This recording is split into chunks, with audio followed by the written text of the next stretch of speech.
کو بتایا کہ قرآن مجید کو آپ سمجھیں، سمجھ کر پڑھیں. اس کی ایک ایک آیت دلوں کو پگھلانے والی، دلوں کو چیرنے والی اور انسانوں پر دقت طاری کرنے والی آیت ہے. دیکھیے، آج یہ بتاؤں گا کہ قرآن مجید دوستو کس چیز کے لیے نازل ہوا اور ہم نے کیا بنا کے رکھا ہے. قرآن مجید دوستو اپنی جگہ پر بہت بڑا معجزہ ہے. محمد رسول اللہ صلی اللہ علیہ وسلم کے سچے نبی ہونے کی دلیل ہے. قرآن مجید کو آپ دیکھیں، محمد رسول اللہ صلی اللہ علیہ وسلم کے معجزے کتنے ہیں. اس میں تو علماء کا دوستو اختلاف ہے کہ بعض علماء کہتے ہیں کہ 1000، بعض کہتے ہیں کہ 3000. لیکن دوستو علماء کا اس بات پر اتفاق ہے کہ محمد رسول اللہ صلی اللہ علیہ وسلم کو جتنے معجزے ملے ہیں، ان تمام معجزوں میں سب سے بڑا معجزہ قرآن مجید ہے. قرآن مجید. مشرکین مکہ نے محمد رسول اللہ صلی اللہ علیہ وسلم سے مطالبہ کیا تھا کہ اللہ کے رسول، اگر آپ سچے نبی ہیں، اے محمد اگر آپ سچے نبی ہیں تو لائیے کوئی معجزہ دکھائیے. جس طرح حضرت موسیٰ علیہ السلام کے پاس معجزات تھے. وہ عصا زمین پر پھینکتے تو اژدہا بن جاتا، وہ اپنا ہاتھ گریباں میں ڈال کے نکالتے تو روشن چمکیلا بالکل آئینے کی مانند ہو جاتا. لائیے اگر آپ بھی سچے نبی ہیں تو کوئی معجزہ دکھائیے. رب العالمین نے ان مشرکین مکہ کو منہ توڑ جواب دیا کہ اولم یکفہم انا انزلنا علیک الکتاب یتلی علیہم. اے نبی، آپ سے معجزہ مانگتے ہیں. حالانکہ ان کے سوال پر حیرت ہے. قرآن جیسا زندہ معجزہ ان کے پاس ہونے کے باوجود، جس کی آیتیں صبح و شام ان کے اوپر تلاوت کی جاتی ہے، اس کے باوجود یہ آپ سے معجزہ مانگتے ہیں. اللہ نے فرمایا سب سے بڑا معجزہ تو قرآن مجید ہے، جس کی آیتیں ان پر پڑھی جاتی ہیں. ان کے مطالبے پر حیرت ہے. حضرت محمد رسول اللہ صلی اللہ علیہ وسلم کو دیا گیا سب سے بڑا معجزہ قرآن مجید ہے. اور آپ دیکھیے، یہ سب سے دوستو اہم چیز ہے درس کی کہ قرآن مجید کا اعجاز کے شکل میں ظاہر ہوا. قرآن مجید کی خصوصیت کے شکل میں ظاہر ہوئی. دیکھیے، یہ کتاب محمد رسول اللہ کے ذریعے کن لوگوں کو دی گئی؟ عرب کے بدوؤں کو. عرب جو اخلاق سے آ رہی، تہذیب سے آ رہی، جو کلچر کو نہیں جانتے تھے. دنیا کی سب سے پست گناہوں میں نتھری ہوئی سب سے زیادہ ذلیل و رسوا قوم تھی. اس قوم کو یہ قرآن دیا گیا.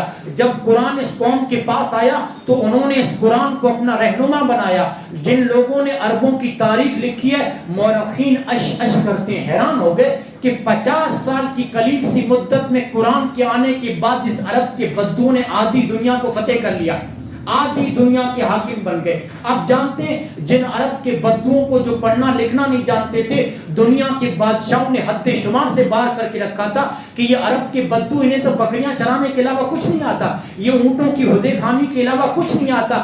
جن کو اگنور کیا تھا دنیا کے بادشاہوں نے. لیکن قرآن کیا آیا، قرآن کو ان لوگوں نے کیا اپنایا، قرآن کو کیا سمجھا اور اس کے احکامات پہ کیا ان لوگوں نے عمل پیرا کیا. 23 سال کی دوستو مدت کے بعد دنیا نے 1400 سال عربوں کی تاریخ پڑھی. ان کا طرز خلافت، طرز حکومت رہتی دنیا تک کے لیے مثال بن گیا. رب العالمین نے محمد رسول اللہ صلی اللہ علیہ وسلم کو حکم دیا، اٹھو قرآن کے پاروں کو عربوں کے بدوؤں کو سنائیے، جدوجہد کیجئے، کوشش کیجئے، میرے احکامات عرب کے بدوؤں میں نافذ کیجئے. جیسے ہی محمد رسول اللہ نے کوشش کی دوستو، پوری دنیا نے دیکھا. 23 سال کی قلیل سی مدت میں، صرف 23 سال میں پورا عرب اسلام کے زیر سایہ آ گیا. توحید کا جھنڈا ہر جگہ لہرانے لگا. شرک جزیرے عرب سے مٹا دیا گیا. علوم و فنون کے دوستو نئے چشمے دنیا نے دیکھے اور تہذیب، ایک مثالی تہذیب وجود میں آئی.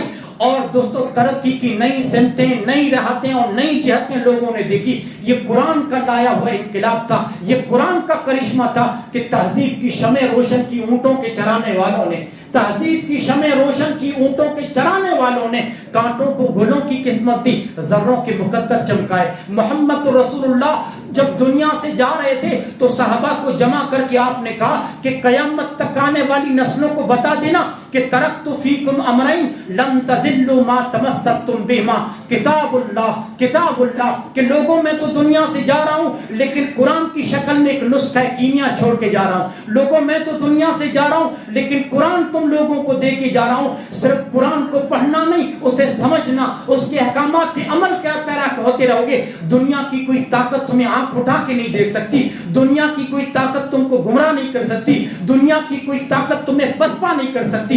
مطلب یہ ہے کہ قرآن کی شکل میں اس امت کو محمد رسول اللہ صلی اللہ علیہ وسلم نے وہ نسخہ کیمیا دیا ہے جو قیامت کی صبح تک اس امت کے دوستوں عروج و زوال، اس امت کے دوستوں ذلت و پستی کا معیار ہے یا تو پھر دوستوں ترقی کا معیار ہے۔ یاد رکھیے گا، اسی قرآن کی وجہ سے تاریخ میں جب کبھی یہ امت رسوا و ذلیل ہوگی اس کا سبب قرآن ہوگا، اور تاریخ میں جب کبھی یہ امت عزت و سربلندی سے ہمکنار ہوگی اس کا سبب بھی قرآن ہوگا۔ ان ھذا القرآن یہدی للتی ہی اقوم۔ اللہ رب العالمین نے اس قرآن کے بارے میں فرمایا ان اللہ یرفع بہذا الکتاب اقواما ویضع بہ آخرین۔ اللہ نے فرمایا اس کتاب کے ذریعے کچھ قوموں کو، محمد رسول اللہ صلی اللہ علیہ وسلم نے فرمایا اس کتاب کے ذریعے اللہ کچھ قوموں کو عروج عطا کرتا ہے اور کچھ قوموں کو ذلیل و رسوا کرتا ہے۔ یاد رکھیے، اس کو کتاب کو پسے کچھ ڈالنے کی وجہ سے، اس کو نہ سمجھنے کی وجہ سے کچھ قوموں کو اللہ رب العالمین ذلیل و رسوا کر دیتا ہے۔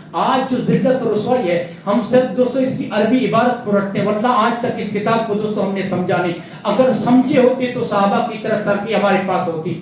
دوستوں وہ معزز تھے زمانے میں مسلمان ہو کر، اور آج جو ہم خوار ہوئے ہیں تاریخ قرآن ہو کر۔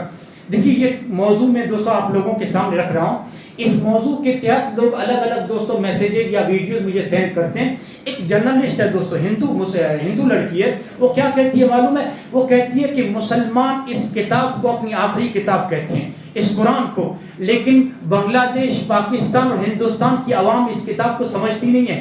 ان کے علماء جو ترجمہ اور تفسیر کر دیتے ہیں اسی پر بھروسہ کر لیتے ہیں۔ واللہ ایک غیر مسلم کہتی ہے کہ آج تک اس کو اپنی آخری کتاب کہتے ہیں، لیکن اس کی عبارتوں کو سمجھتے نہیں ہے سوائے عرب کی۔ عرب قوم کے علاوہ مسلمان اس کتاب کو نہیں سمجھتے، اور واللہ دوستوں کوئی نہیں سمجھتا اس کتاب کو۔ مجھے آپ بتائیے یہ آیتیں دوستوں 1.5 پارہ یا 1 پارہ پڑھا گیا، کس مسلمان نے سمجھا کہ ایک آیت مجھے ترجمے کے ساتھ سنائیے؟ نہیں، کیونکہ ہم نے ترجمے کے ساتھ اس قرآن کو کبھی پڑھا ہی نہیں۔ ہاں دیکھیے، یہ ابھی آپ تعصب کا چشمہ اتار دینا۔ کراچی کے دوستوں پلیٹ فارم پہ ایک مسلمان نے لکھا سورہ اعراف کی آیت نمبر 188، دیکھیے کہ کُلَّ أَمْلِكُ لِنَفْسِي نَفْعًا وَلَا ضَرًّا إِلَّا مَا شَاءَ اللَّهُ۔ جب یہ آیت اس نے کراچی کے پلیٹ فارم پہ لکھی کہ اے نبی آپ کہہ دیجئے لوگوں کو کہ میں اپنی ذات کی بھی نفع نقصان کا مالک نہیں ہوں۔ سورہ اعراف کی آیت نمبر 188، یہ آیت دوستو ہمارے عقیدے کا رد کرتی ہے۔ اگر ہم تعصب کا چشمہ اتاریں، قرآن کو ترجمے کے ساتھ پڑھیں، ہم نے صرف اس کو تعویذ بنا کر دوستو اپنی آنکھوں سے لگایا ہے، بازو میں پہنا ہے، گلے میں لٹکایا ہے۔ یہ تعویذ بنانے والی کتاب نہیں ہے، اس کو سمجھنا ہے، اسے سمجھ کر دوستو دنیا میں دوستو عروج حاصل کرنا ہے۔ اللہ رب العالمین نے فرمایا وَلَوْ كُنْتُ عَالَمُ الْغَيْبِ لَاسْتَكْثَرْتُ مِنَ الْخَيْرِ۔ اے نبی آپ کہہ دیجئے لوگوں سے اگر میں عالم الغیب ہوتا تو بہت سارا خیر حاصل کر لیتا۔ میں عالم الغیب بھی نہیں ہوں، میں اپنی نفع نقصان کا مالک نہیں ہوں۔ لیکن جو ہمارے بھائی کہتے ہیں کہ جو پکڑے خدا تو چھڑا لے محمد، اور جو پکڑے محمد تو چھڑا کوئی نہیں سکتا، گستاخی ہے محمد رسول اللہ کے حق میں۔ کراچی کے پلیٹ فارم پہ یہ آیت کس نے لکھی؟ نبی کا گستاخ ہے۔ نبی تو عالم الغیب ہے، نبی تو نفع نقصان کے مالک ہے۔ پوری کراچی میں احتجاج ہوا، معاملہ عدالت میں پہنچا، عدالت میں جب جج تک یہ معاملہ پہنچا تو مسلمان عدالت میں حاضر ہوا کہ میں نے یہ لکھا ہے، کراچی کے پلیٹ فارم پہ یہ ترجمہ میں نے لکھا ہے۔ کہ آپ نے کیوں لکھا؟ لوگوں کے دلوں کو آپ نے ٹھیس پہنچائی ہے، معافی مانگیے۔ کہا معافی کیوں مانگو جب آپ اس ملک کو اسلامی ملک کہتے ہیں، یہاں پہ قانون اگر قرآن کا چلتا ہے تو میں نے سورہ اعراف کی آیت نمبر 188 لکھی ہے، میں اس کو کیوں مٹاؤں؟ میں قرآن کی آیت کو کیوں مٹاؤں؟ جج نے کہا یہ قرآن کی آیت ہے۔ کہاں قرآن کی آیت ہے؟ تو ان لوگوں کے عالموں سے پوچھا کہ جب قرآن کی اس نے آیت لکھی ہے تو تم لوگوں کو کیا اعتراض ہے؟ ان عالموں نے کیا کہا معلوم ہے کہ لکھیں بنے لیکن عربی میں لکھو نا، ترجمہ لکھنے کی کیا ضرورت ہے؟ ہاں آج ہمیں قرآن سے دور کر دیا گیا۔ ہمارے عالموں نے کہا صرف تعویذ بناؤ، اس کو بازو میں لٹکاؤ، لیکن مت پڑھو، تم نہیں سمجھ پاؤ گے۔ اللہ کی قسم یہ کتاب بالکل آسان ہے۔ اگر ہم اس کتاب کو پڑھتے تو محمد رسول اللہ کو کبھی نفع نقصان کا مالک نہ کہتے۔ اگر ہم نے اس کو ترجمے کے ساتھ پڑھا ہوتا تو اللہ کے رسول کو عالم الغیب نہ کہتے۔ لیکن بات یہ ہے کہ دوستو ہم نے ترجمے کے ساتھ کبھی قرآن کو پڑھا ہی نہیں ہے۔ ابھی دوستو آپ پڑھیے گا سورہ اعراف کی آیت نمبر 1۔ کیا ہے یہ کتاب؟ یہ کتاب ہدایت ہے، یہ کتاب عقیدت و کتاب عقیدہ ہے، یہ عقیدہ و عمل کا محکم نظام ہے، یہ عروج و زوال کا آسمانی قانون ہے، ایک مثالی تہذیب و تمدن کی حامل کتاب ہے۔ قرآن مجید ایک کامل نظام حیات ہے۔ اگر قرآن رکھتے ہوئے کوئی قوم ذلیل ہوتی ہے تو یہ تاریخ کا سب سے بڑا حادثہ ہوگا۔ قرآن رکھتے ہوئے کوئی قوم دوستو ذلت سے دوچار ہوتی ہے تو یہ تاریخ کا سب سے بڑا حادثہ ہوگا. اور مجھے افسوس کے ساتھ کہنا پڑتا ہے مسلمانوں یہ حادثہ ہم پر سے گزر رہا ہے. اس حادثے سے ہم دوچار ہیں کہ قرآن رکھنے والی ایک ذات دوستو ایک قوم ذلیل ہے. زمین پر اس قوم کا وزن تو دیکھیے, زمین کی سب سے دوستو پست قوم بنی ہوئی ہے. اور میں دعوے کے ساتھ یہ کہنا چاہتا ہوں مسلمانوں جو آپ کی ذلت ہے, آپ نے صرف عربی رٹا ہے, کبھی آپ نے ترجمے کے ساتھ قرآن نہیں پڑھا. آج قرآن کے ساتھ ہمارا رویہ ہے کہ ہم آب حیات اپنے پاس رکھتے ہوئے بھی پیاسے ہیں, روشنی کا مینار اپنے پاس رکھتے ہوئے بھی تاریکیوں میں بھٹک رہے ہیں, علوم و فنون کا سر چشمہ اپنے پاس رکھتے ہوئے جہالت و ضلالت کی دلدل میں پھنسے ہوئے ہیں, سامان سربلندی اپنے پاس رکھتے ہوئے بھی دوستو ذلت سے دوچار ہیں, نسخہ شفا اپنے پاس رکھتے ہوئے بھی بیمار ہیں, مسائل کا بہترین حل رکھتے ہوئے بھی مسائل الجھنوں کے شکار ہیں. آخر ایسا کیوں ہے؟ قرآن کے ساتھ ہمارا رویہ یہ ہے کہ ہم صرف عربی پڑھتے ہیں, آج تک ترجمے کے ساتھ ہم نے سمجھنے کی کوشش نہیں کی. اللہ زبان دنیا کی ہر زندہ زبان میں قرآن کا ترجمہ موجود ہے, لیکن توفیق نہیں ہوئی کہ ترجمے کے ساتھ پڑھیں, صرف عربی رٹا ہے. قرآن کے ساتھ ہمارا رویہ یہ ہے, قرآن کے ساتھ ہمارا سلوک یہ ہے. اللہ غری کی رحمت کرے ماہر القادری کو, قرآن کے ساتھ جو امت کے سواد اعظم کا جو تو سلوک ہے اسے منظم کرتے ہوئے اشعار کے انداز میں کہا تھا کہ طاقوں میں سجایا جاتا ہوں, طاقوں میں سجایا جاتا ہوں, آنکھوں سے لگایا جاتا ہوں, تعویذ بنایا جاتا ہوں, دو دو کے پلایا جاتا ہوں. بس یہی تعویذ تک ہم نے قرآن کو محدود رکھا ہے کہ جزدان حریر و ریشم کے, پھر پھول ستارے چاندی کے, پھر عطر کی بارش ہوتی ہے, خوشبو میں بسایا جاتا ہوں. جس طرح کسی طوطا و مینا کو کچھ بول سکھائے جاتے ہیں اس طرح پڑھایا جاتا ہوں, اس طرح سکھایا جاتا ہوں. جب قول و قسم لینے کے لیے تکرار کی نوبت آتی ہے پھر میری ضرورت پڑتی ہے, ہاتھوں پہ اٹھایا جاتا ہوں. دل سوچ سے خالی ہیں, آنکھیں ہیں کہ نم ہوتی ہی نہیں, دل سوچ سے خالی ہیں, آنکھیں ہیں کہ نم ہوتی ہی نہیں. کہنے کو تو ہر ایک جلسے میں پڑھ پڑھ کے سنایا جاتا ہوں. نیکی پہ بدی کا غلبہ ہے, نیکی پہ بدی کا غلبہ ہے, سچائی سے بڑھ کر دھوکا ہے. ایک بار ہنسایا جاتا ہوں 100 بار رلایا جاتا ہوں. یہ مجھ سے عقیدت کے دعوے, قانون پہ راضی غیروں کے, یہ مجھ سے عقیدت کے دعوے, قانون پہ راضی غیروں کے. یوں بھی مجھے رسوا کرتے ہیں, یوں بھی مجھے رلایا جاتا ہے. یہ کوئی شاعری نہیں تھی, یہ کوئی غزل نہیں تھی, یہ ماہر القادری کا اللہ کی قسم ایک ایک لفظ سچائی پر مبنی ہے. آج قرآن کے ساتھ جو ہمارا سلوک ہے, قرآن کے ساتھ ہمارا رویہ ہے, اس کی سچی تصویر کشی اور سچی منظر کشی ہے. دعا کرتا ہوں اللہ رب العالمین اس کتاب کو سمجھ کر اس پر عمل پیرا ہونے کی توفیق دے.